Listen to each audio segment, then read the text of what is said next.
It's definitely an experience right here on your favorite frequency, 92.2 FM, coming up to 20 minutes to go till 1 o'clock. And we have Khalid in studio once again. Welcome to East Wave, Khalid.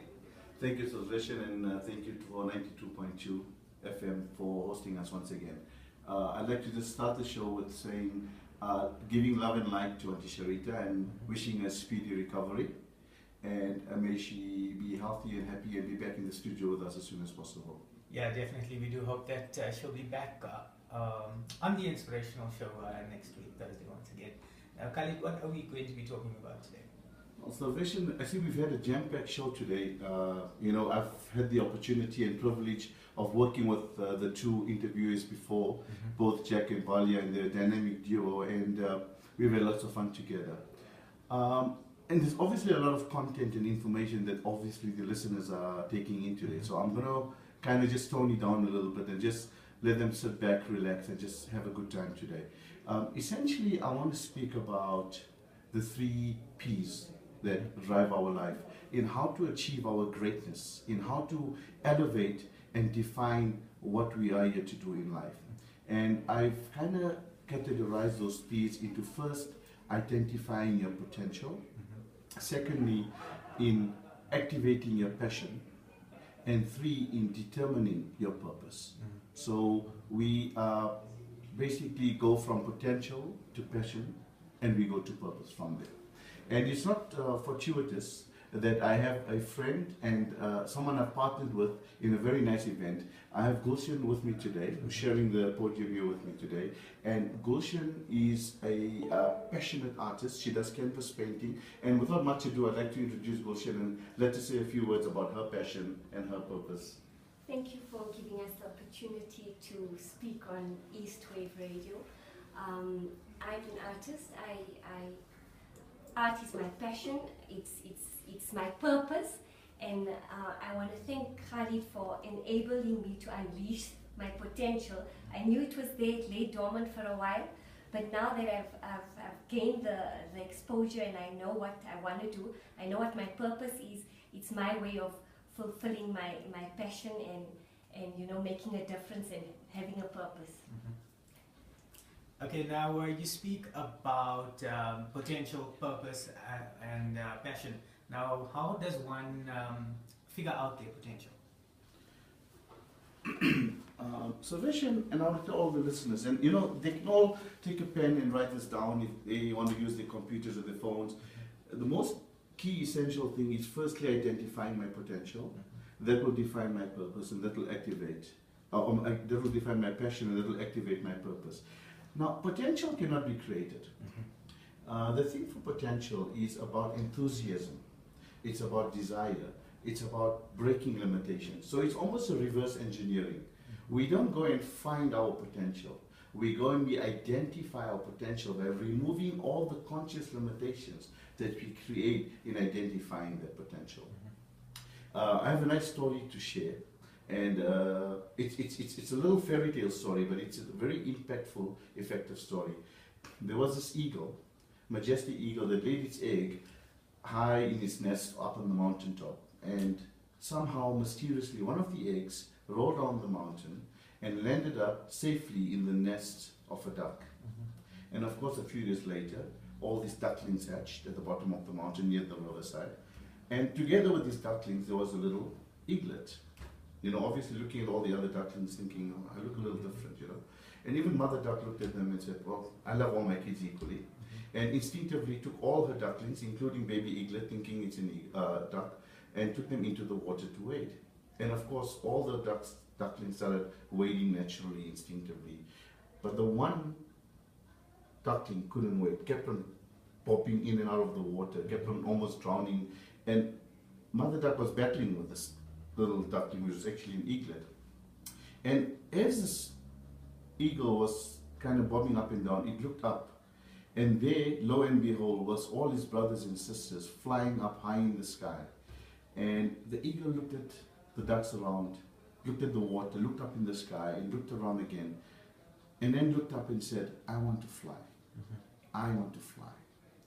And this is what potential is that when we identify greatness in someone or something, what you're essentially identifying is your innate potential that needs to be activated, because otherwise you wouldn't identify it. So if I think that this performer or this artist or this actor or this businessman or this entrepreneur or this artist is awesomely great and I really admire her, it's simply that there's an admiration within you that all you need to do is activate and actualize. And when you actualize that, you will define your potential. And then we'll speak a little bit about passion. Passion comes with enthusiasm, and the term enthusiasm is ethos, it's of spirit. That means that whenever you're inspired to do something, that is essentially your passion. And I simply say, when I do a lot of business entrepreneurship programming and training, that motivation is a symptom, it's not a solution. Inspiration is where you're to play. And when our highest core values resonate with our passion, and our passion resonates with our highest core values, we do it without hesitation. We do it automatically, effortlessly, congruently. For me, for example, to drive from Johannesburg to come and stand in the studios here and share with our listeners and share with you guys, share with Gulshen, I don't need to be motivated to do that. It's my passion. I'm inspired. So I do it in an automated process. And you know, when you identify and actualize this passion, you'll never tire from it, you'll never hunger from it, and you'll never slumber from it. It's just, it's you know, your vocation becomes your vocation. You love everything you're doing. And one thing I've learned in life is that lots of us learn to love what we do. But when you do what you love, it's a whole new dimension. It's much more impactful. And that is when your core drivers are really being inspired. And then, of course, purpose. For me, purpose is synonymous with contribution. You know, I want to share a little story. I've got two sons, and years ago they were doing karate. And you know, the ultimate goal in karate is to get to your black belt. And I always thought that was the best place to go. And my kids worked hard, and over years of training, they eventually got to black belt. They were going for their grading. And I was standing there at the grading hall and watching all these kids excited. I'm very proud of my two boys because they had reached the ultimate destination in karate, which is black belt. And the sensei, who came up to award them and grade them, was wearing a red belt. So I was quite intrigued because I thought black belt was where you want to go. And if he's the guru, why is he wearing a red belt? So I went up to him and I said, listen, I need to ask you something. He said, sure. I said, listen, you know, my sons have now achieved black belt today, but you've got a red belt. How do you achieve a red belt? And he said the most profound thing to me, and that's about purpose and about contribution. He said to me that while you're learning karate, the highest level you can get to is a black belt. In order to get to the red belt, you need to teach karate, you need to give back, you need to contribute. And it's quite amazing because, you know, through the grading process, you start with the white belt and you go to white advanced, and then you go to blue and blue advanced and green and brown.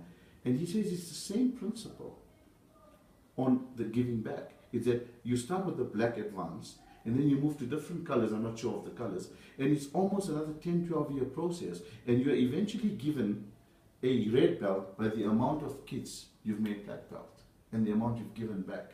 So life is not only about learning and receiving. Once we identify that and we've actualized our passion, our true vocation is to be able to give back. And I think that defines greatness, that defines purpose, that defines desire of why we're here and what's our job. Okay, now I believe that our guest is very passionate about a certain, a particular career. So tell us a little bit about that. Art started for me as a young child. It was a hobby, and that led me to pursue it now as a career, as a vocation. I knew when I was in a state of art, when I was painting, I felt totally at ease. I felt totally comfortable. I enjoyed it. I loved it, and I knew there was more to it than just my love for it. I knew it was my passion, and I started classes a few years ago from a studio at home, and that led me to further it, and now I do much more than just the classes. I do workshops, and I do a bit of team building workshops in regard to art, and I team up with Khalid. He does the motivational side and the inspirational side, and I do the art side, which is therapeutic as well. So it's a good package. We work well together. Our contribution on both sides is phenomenal. But coming back to the passion side of it, I love that because when you do something that you love, as Khalid has mentioned, you know that's your passion, you know that's your following, you know that's your purpose. And once you identify your passion, and once you're able to you know, put all your energy into it, that's where your potential is unleashed. And that's the next stage I got to. It started slowly, it's steps, you got to crawl before you walk. And I think once I knew this was my passion and I unleashed it as my potential, I wanted to give back. I knew there was a purpose behind it. I know it wasn't just a gift that came to me without me having to contribute or give back to the community. And I thank Allah daily, I thank God Almighty daily that it's a gift that I was blessed with. I'm self-taught, I had no formal training, but I want to share, I want to give something back. And that's how I teamed up with Khalid when he came up with the idea of the INSPIRART workshop, because the inspiration part is what he does and the art side is what I do. And you know, you don't have to be an artist to be creative. It's just got to be something within you, that passion, that drive to want to create. And I want to help people unleash their creativity. He wants to help them unleash their potential. So they go very well together. Synergistically, they comply. And that's the reason we're having this workshop this coming weekend on the 18th of October. And you know, it's to help people find their purpose, their passion, their love.